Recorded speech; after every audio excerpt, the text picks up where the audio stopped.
damos la palabra al moderador para que presente a nuestra disertante. Ante todo, Laura, muchas gracias por tu presencia aquí en este foro. Para nosotros es importante tener una visión tuya como emblema del periodismo y también crítica en función de tu lado de escritora. Por eso que estamos muy interesados en escuchar cuál es tu visión sobre esta situación, este momento particular del país que estamos viviendo y cómo avisorás desde tu óptica particular lo que ha de venir, cuál es el escenario que nos enfrenta de cara al futuro. Así que estamos con este auditorio grande, muy deseosos de escucharte.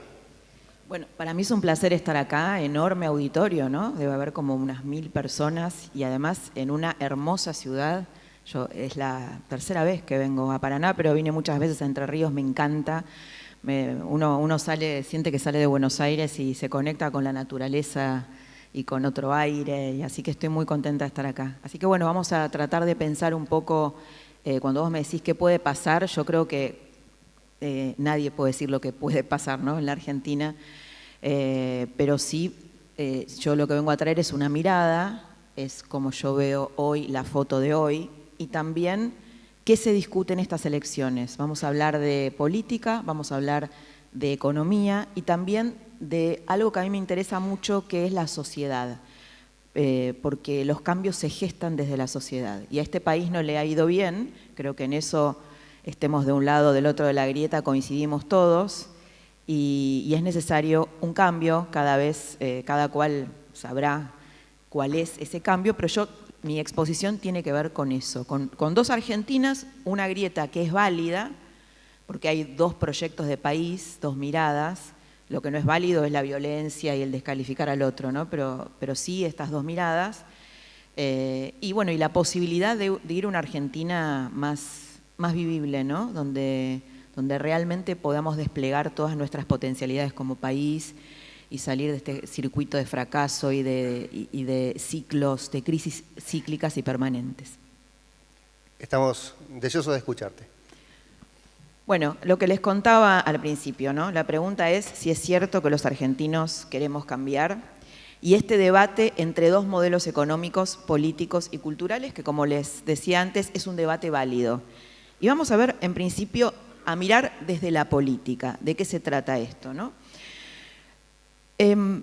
Yo lo que creo que se juega en estas elecciones son dos modelos económicos, dos modelos políticos. Ayer, en el programa que hacemos con Fernández Díaz en Radio Mitre, vino Jesús Rodríguez y hablaba sobre la necesidad de poder construir un modelo democrático sustentable. Y el otro día yo lo entrevisté a Miguel Ángel Pichetto, que lo ven ahí con el presidente Macri, y decía exactamente lo mismo, ¿no? Que cuando él estaba, cuando estuvo en Estados Unidos, en Wall Street, y bueno, con fondos de inversión que tienen dineros comprometidos en la Argentina, sintió que la Argentina no tenía futuro si él no hacía la movida esta que finalmente hizo, que es incorporarse ahora Juntos por el Cambio. Creo que ahí se juega el capitalismo versus una mirada anticapitalista que la encarna el otro binomio, ¿no? El binomio de Cristina Kirchner, o por lo menos de un capitalismo más prebendario, de un capitalismo de amigos, de una sociedad más cerrada. Estas dos Argentinas tienen que ver con algunas de estas características, ¿no? Hay por un lado más mercado, un capitalismo moderno. Creo que estamos en discusiones viejas, ¿no? Creo que hoy ya nadie discute que la forma de crecer es el capitalismo. El tema es qué tipo de capitalismo queremos. Entonces, de un lado es el capitalismo moderno, la globalización, la Argentina exportadora, la idea de progreso, la modernización de normas laborales. Creo que en eso hay un consenso muy amplio, excepto, bueno, tal vez en un grupo muy minoritario, ¿no? Que el otro día lo escuchábamos a los Moyano decir, le frenamos la reforma laboral, cuando en realidad hay una Argentina una enorme cantidad, un sector de la Argentina que no puede incorporarse al mercado de trabajo justamente porque hay un mundo que ha cambiado, un mundo que es distinto hace 50 años atrás, que es de donde teníamos nuestras leyes laborales, que eran muy buenas hace 50 años atrás y hoy no. Y hoy es necesario modernizarlas para justamente poder debatir este nuevo modelo de país si es que lo queremos. Del otro lado, del lado del populismo, que lo que yo creo que se juega en esta elección es populismo versus democracia, la propuesta es menos mercado, anticapitalismo, un mercado internismo con intervencionismo estatal y una condena a la idea de progreso, ¿no? Hay una encuesta que anda circulando por ahí, que la hizo Poliarquía hace unos años, y es que la mayoría de los argentinos prefiere vivir siendo cobijado por algún organismo del Estado, siendo empleado estatal y trabajar 6 horas. Esta es la idea del argentino promedio hoy. Entonces, bueno, hay una idea en la sociedad de que, no en toda, por supuesto, hay gran parte de la sociedad que tiene esta lógica de la inmigración, del progreso, de querer salir adelante, y hay en otra parte de la sociedad una idea de condena al progreso. Me llevo mal con esto, definitivamente.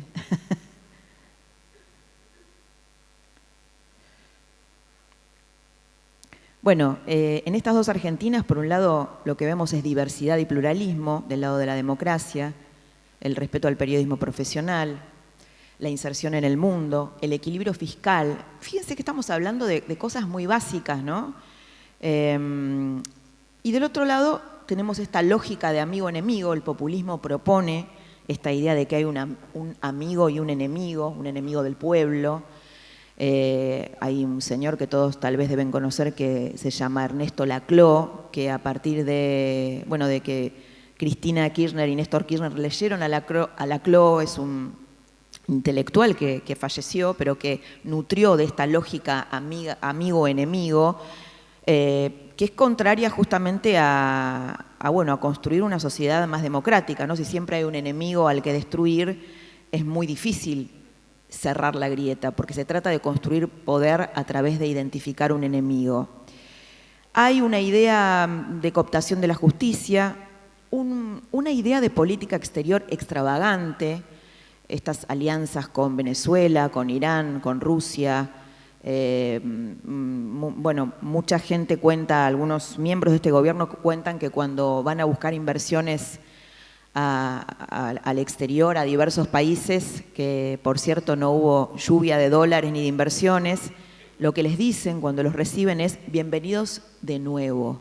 Hacía 10 años que no teníamos contacto, mercados completamente desaprovechados.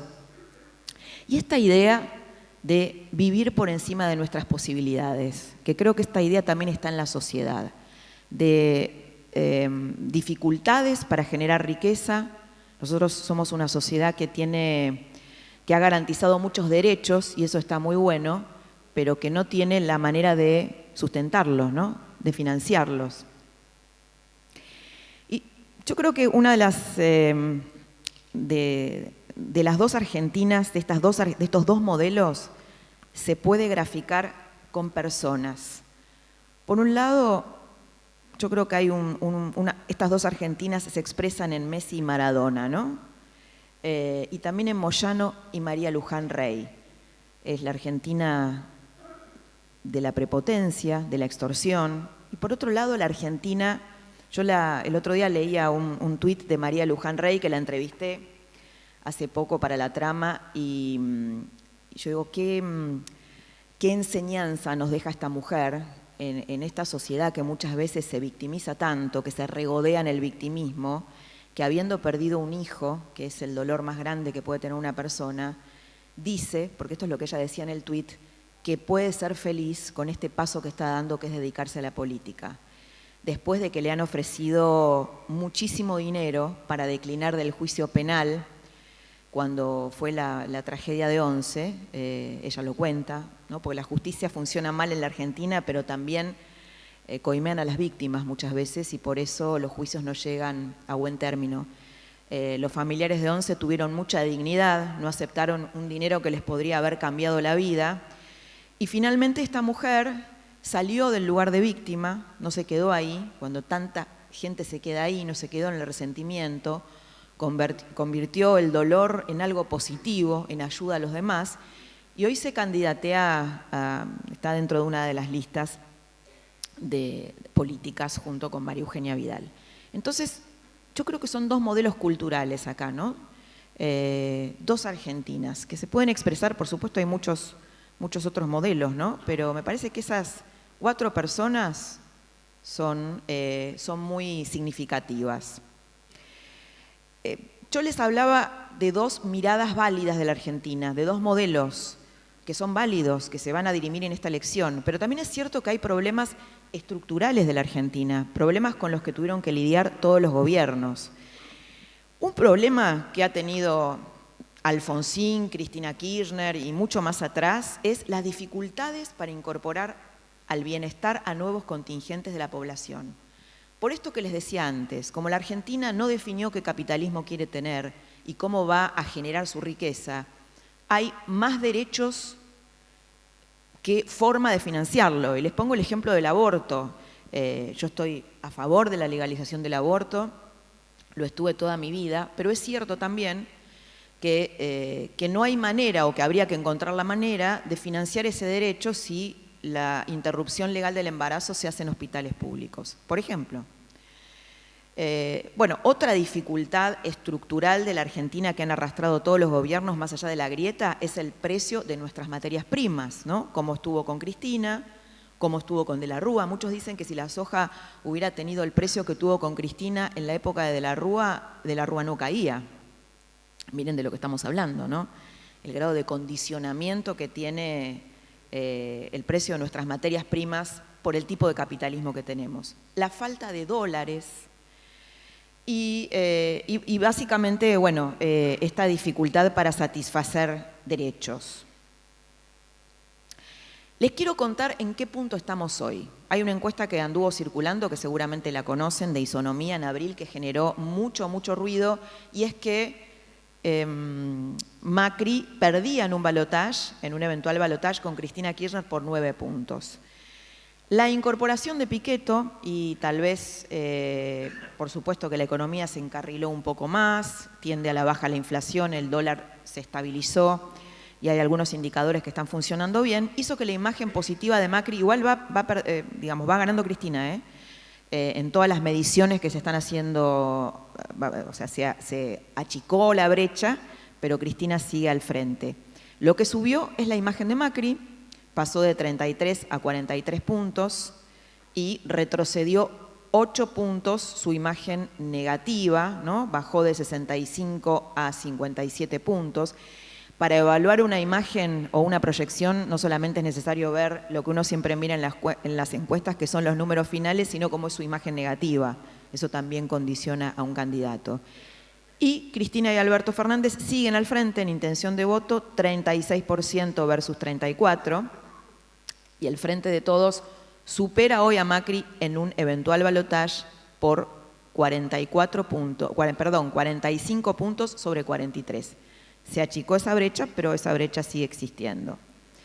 Bueno, acá tenemos más encuestas, en donde acá yo creo que hay algo que tiene que ver con la sociedad, y es que por primera vez los pesimistas retrocedieron y avanzaron los optimistas, ¿no? Hay una encuesta de Real Time Data que anduvo circulando por el microclima político y dice que los que creen que el país va a estar mejor en un año suman un 31% contra los que optan por peor. O sea, hay más gente que cree que vamos a estar mejor que peor, ¿no? 31 versus un 21%.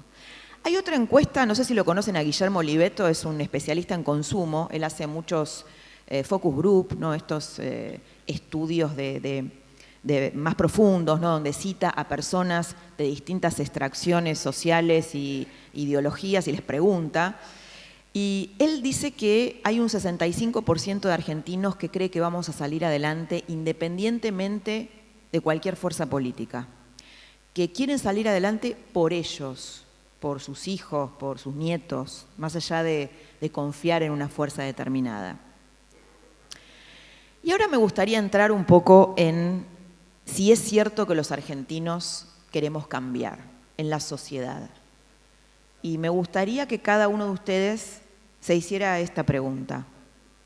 Al principio decíamos, la Argentina tiene décadas de fracasos, tiene crisis cíclicas donde muchísima gente ha perdido muchísimas cosas. Hijos nuestros que se van a vivir afuera porque sienten que acá no tienen posibilidades. Y es evidente que todos los factores de poder tenemos responsabilidad. Por ejemplo, yo creo que el periodismo tiene responsabilidad en la Argentina que construimos entre todos, no solo las élites. A veces hay un cierto periodismo populista, digo yo, que le echa la culpa solamente a las élites, a las dirigencias, a los gobiernos, pero los gobiernos los construimos entre todos, no vienen de un plato volador y nos corrompen. Los gobiernos y cada uno de estos líderes, los que hoy están jugando en estas elecciones, tienen mucho que ver con nosotros. Entonces, la idea es poder revisar un poquito, primero hacernos esta pregunta: ¿es cierto que los argentinos queremos cambiar o tenemos beneficios secundarios en esta forma de ser, en esta argentinidad, que muchas veces nos enoja, pero que otras nos beneficia de algún modo? La foto de hoy, vamos a hablar un poquito de la foto de hoy. ¿En qué punto estamos? Yo creo, y no es que yo lo crea, sino que hay muchos estudios que lo revelan, que hay un estado de decepción en la Argentina. Cuando ganó Cambiemos en el 2015, la gente pensó, con todas las promesas que hizo Macri, que el cambio iba a ser mucho más rápido. Lo que sucedió fue,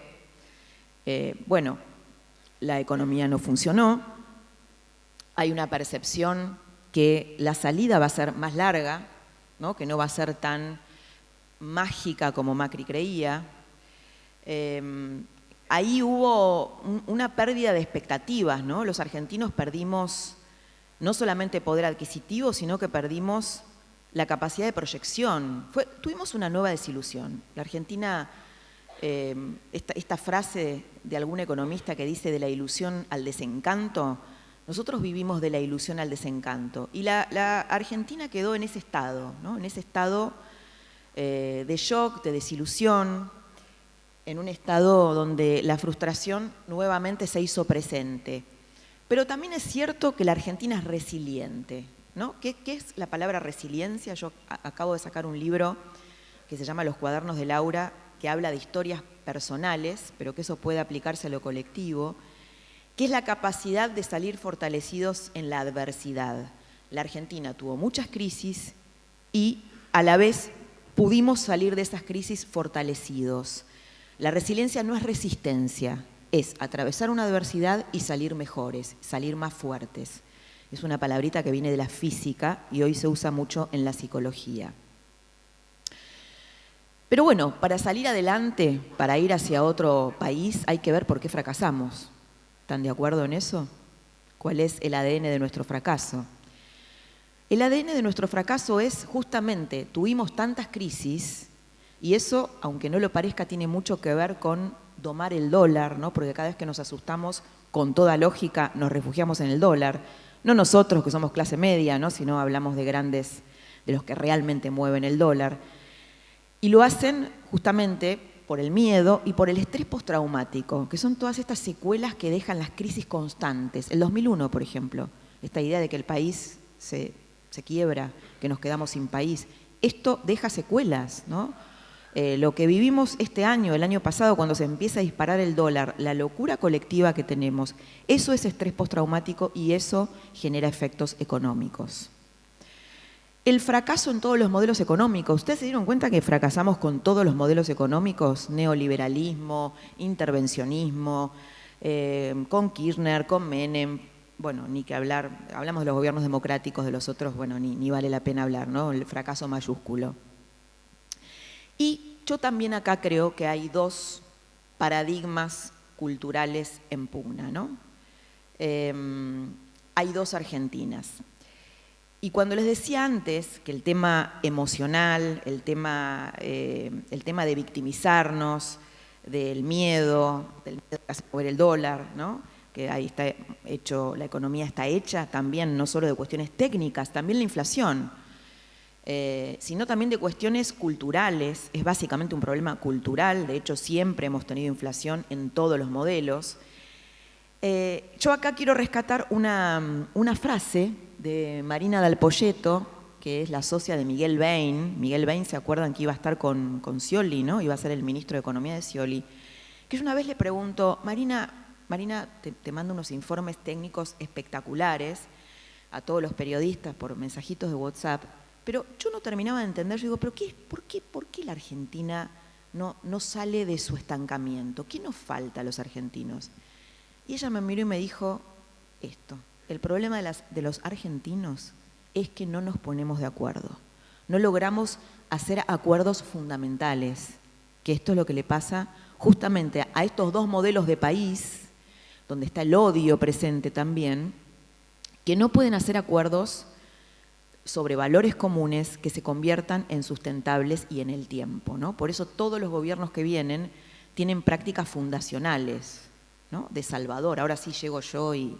Incluso Macri lo tuvo, ¿no? Macri lo tuvo y decepcionó, porque la verdad es que todas las encuestas muestran que tal vez si no hacía esta alianza con Pichetto perdía las elecciones. Bueno, hablábamos de dos Argentinas culturales, ¿no? Ustedes habrán escuchado esto de con la mía no, ¿no? Esto es una frase que dice mucho Willy Cohen, el economista, que bueno, la dicen muchos empresarios y todos nosotros, ¿no? O sea, está muy bien distribuir, pero con mi plata no. Y yo lo que digo es que la mitad de los chicos en la Argentina son pobres.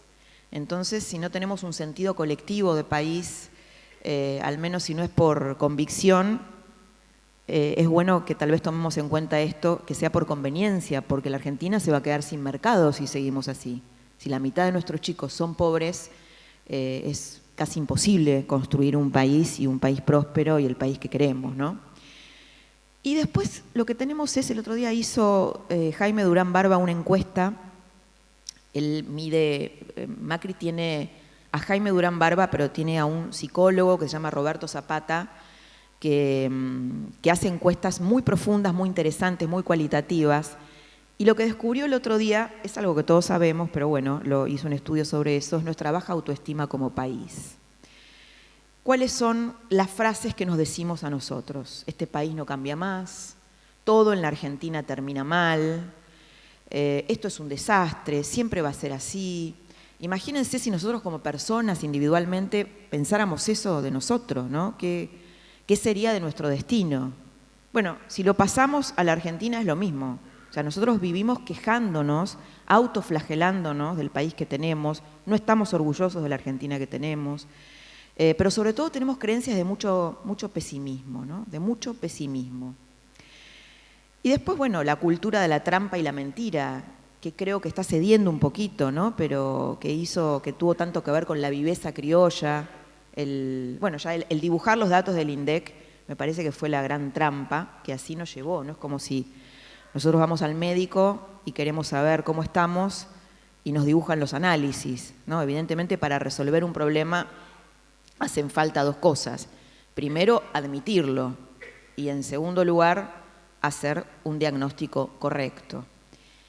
Y después, una idea que a mí, yo la vengo observando mucho, sobre todo, bueno, cuando tenemos la suerte de poder viajar, yo viajo mucho por trabajo, y que es esta condena a la gente que logra hacer dinero. Tal vez por el auditorio que hay aquí ustedes lo saben eso. Obviamente que hay gente en la Argentina que ha hecho dinero mal habido, pero me refiero al dinero bien habido.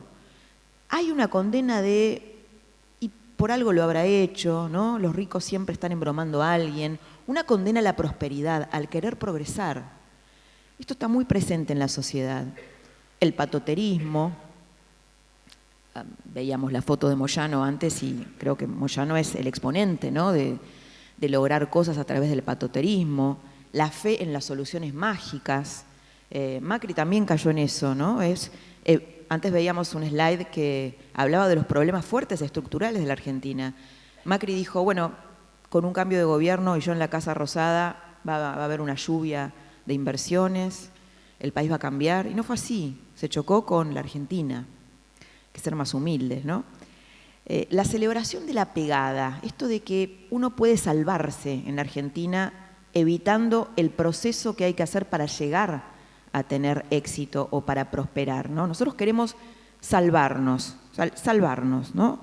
¿Cómo la pegó fulano? No, como muchas veces yo escribo libros a los que les va muy bien, ¿no? Entonces la gente ve el resultado.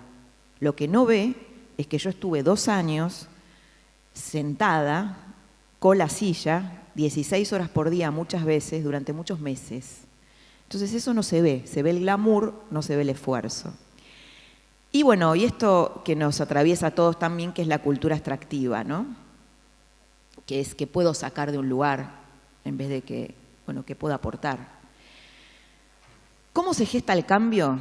Bueno, hay un psicólogo que se llama William Broad que habla de un momento semilla. Yo creo que la Argentina tuvo muchos momentos semilla en donde muchos argentinos decidieron hacer un cambio.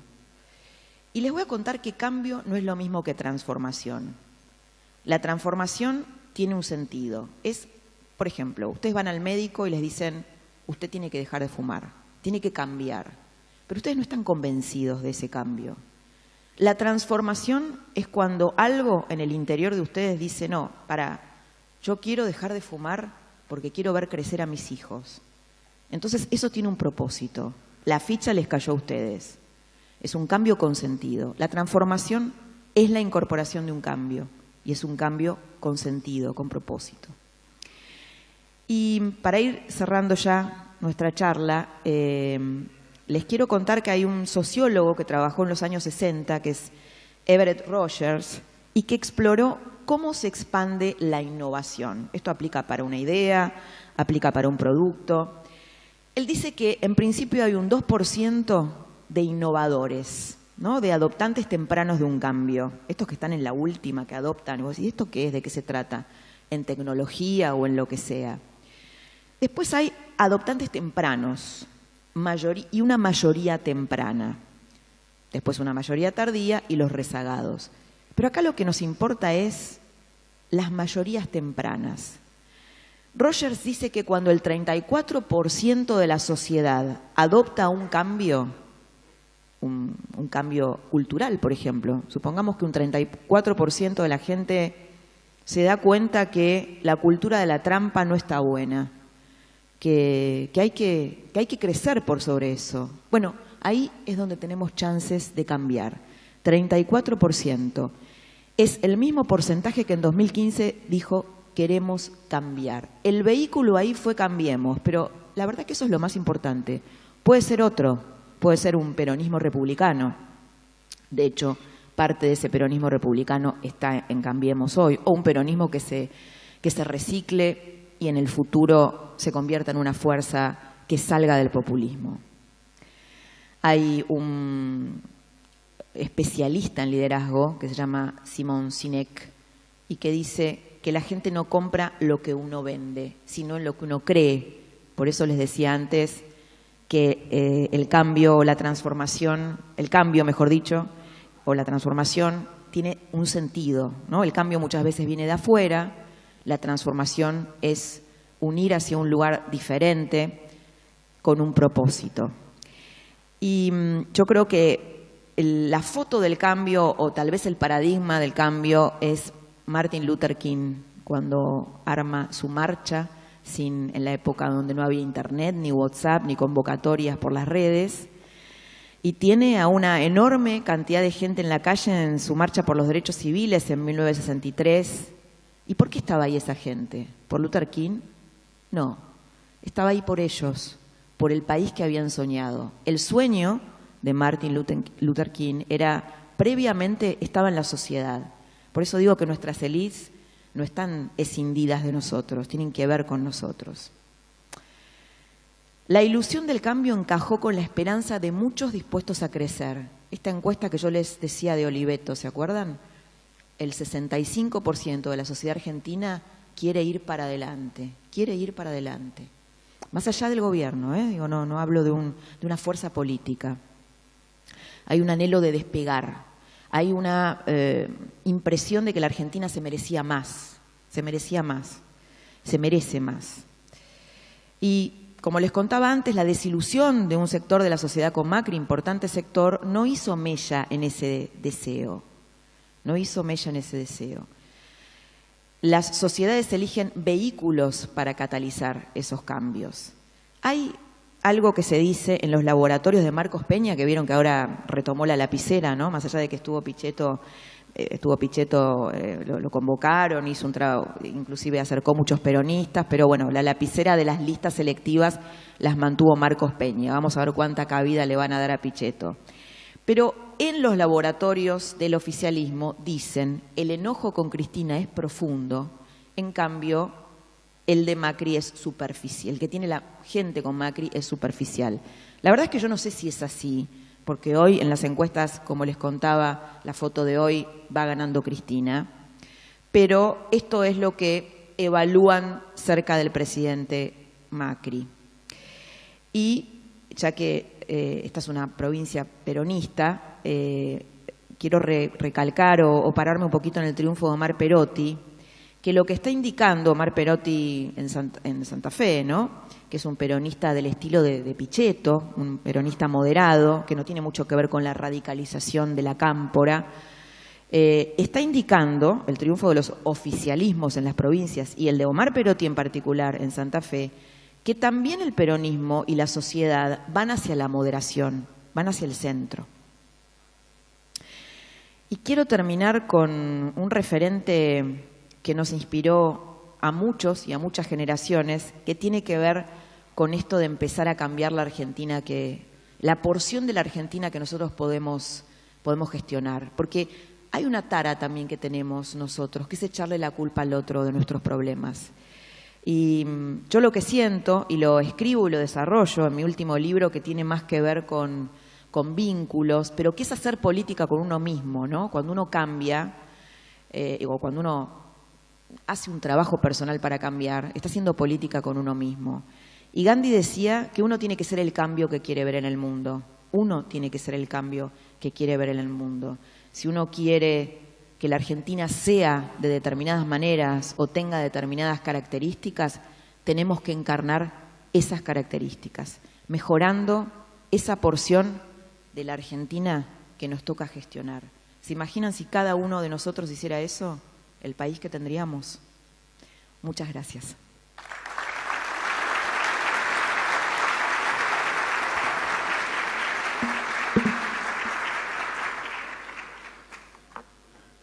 Hay algunas preguntas, Laura, por compartir contigo del auditorio. Sí, me encanta. Además, me encanta interactuar con la gente. Me quedé con unas imágenes y que tienen que ver con una pregunta que está muy bien rankeada. Hoy ponías en una de tus imágenes a Messi y Maradona.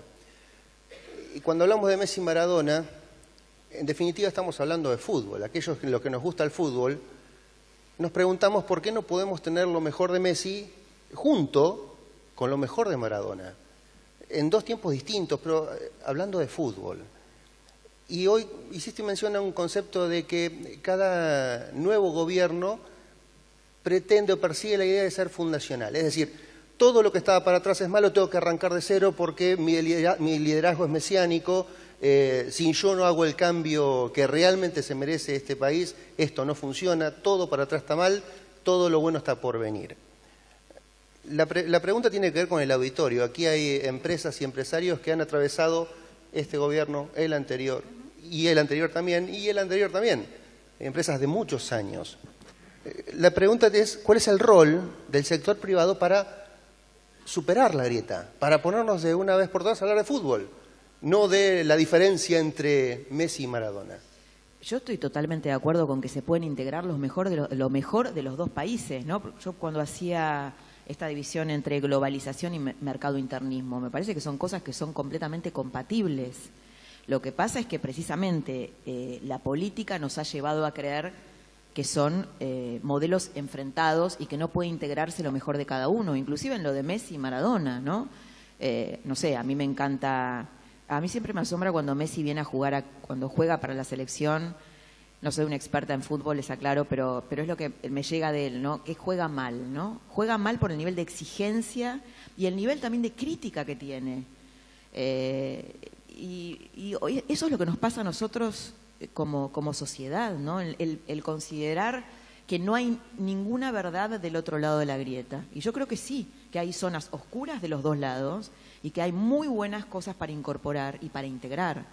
Pero bueno, para eso hacen falta hacer acuerdos, ¿no? Ponernos de acuerdo sobre lo que es importante.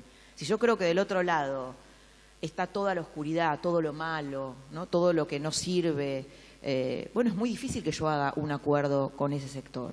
Es muy difícil. Y sí, lo que me parece, cuando yo hablaba del progreso, vos hablás del mundo privado, creo que el crecimiento viene por la iniciativa privada.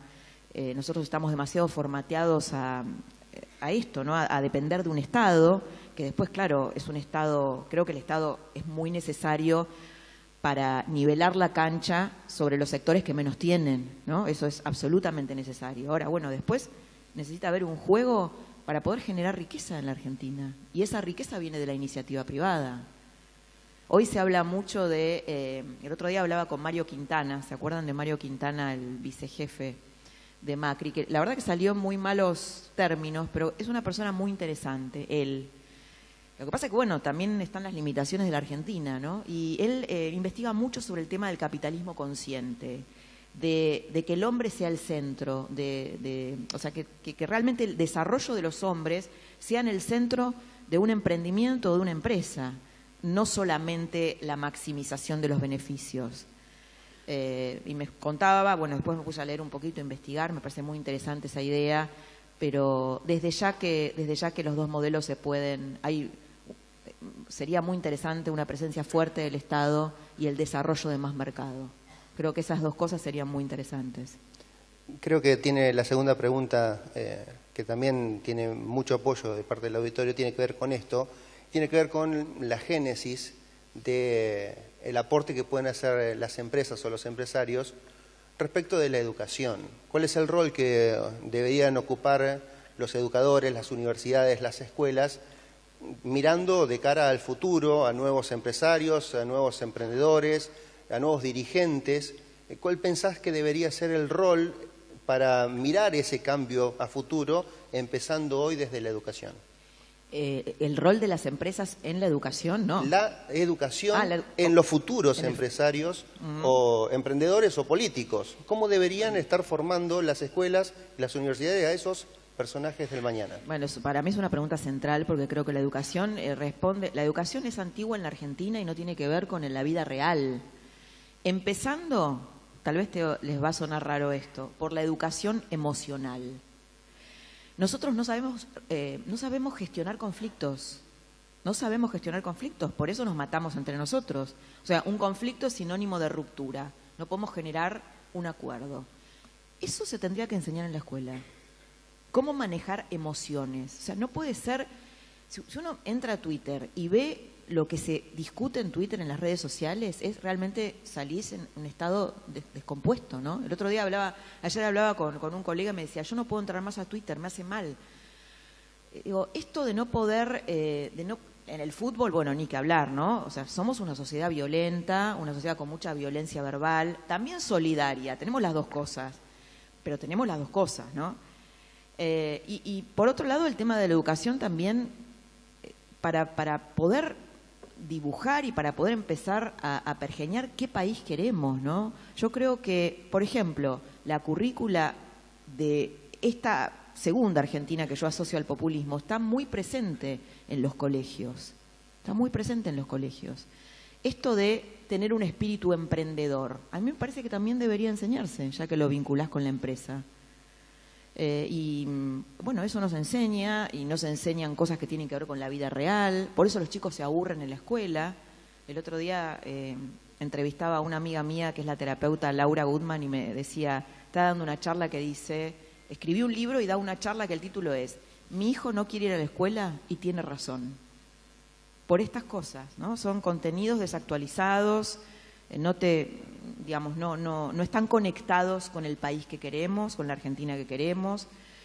Y bueno, y por eso siguen las mismas prácticas, los paros docentes, por ejemplo, ¿no? El otro día una empleada mía en casa me cuenta que tiene una hija muy inteligente, ¿no? La chica que me ayuda en casa. Que su hija, tiene una única hija y que su hija es muy inteligente, vive en el conurbano, en un lugar humilde, y me dice, no es justo que se pierda días y días de clase una chica que quiere estudiar y escuchen esto, porque yo creo que esta es la Argentina, y los amiguitos le hacen bullying porque se saca buenas notas, ¿no? Bueno, de esto estamos hablando. Laura, muchas gracias por habernos acompañado en este foro. Estamos muy contentos de tenerte con nosotros y esperemos que te hayas sentido cómoda también aquí en Paraná. Súper cómoda, me encantó y bueno, me gustó mucho el respeto. A mí me gusta participar con la gente, me hubiera gustado más participación, pero sé que bueno, se nos va el tiempo. Gracias, muchas gracias a todos.